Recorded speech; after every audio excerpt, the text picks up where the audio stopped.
বিসমিল্লাহির রহমানির রহিম। Hello viewers, আমরা বাংলাদেশ 17-20 গ্যাট সরকারি কর্মচারী সমিতির কেন্দ্রীয় নেতৃবৃন্দ গাজীপুরের উদ্দেশ্যে রওনা হয়েছি।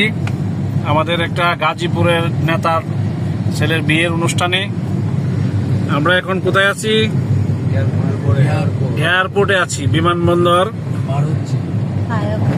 এখানে আপনারা দেখতে পাচ্ছেন জাতীয় হৃদরোগ ইনস্টিটিউটের রাশেদুল আলম ভাই, এরপরে আছেন আমাদের ভূমি অফিসের আমাদের নেতা রফিকুল আলম ভাই, এবং বাংলাদেশ সরকারি কর্মচারী সমন্বয় পরিষদের সম্মানিত সভাপতি এম এ হান্নান ভাই সহ আমাদের প্রধান নির্বাচন কমিশনার জনাব জাহাঙ্গীর হোসেন খান সহ কেন্দ্রীয় নেতৃবৃন্দরা আমরা গাজীপুরের উদ্দেশ্যে রওনা হয়েছি। সকলেই আমাদের জন্য দোয়া করবেন ইনশাল্লাহ। আসসালামু আলাইকুম।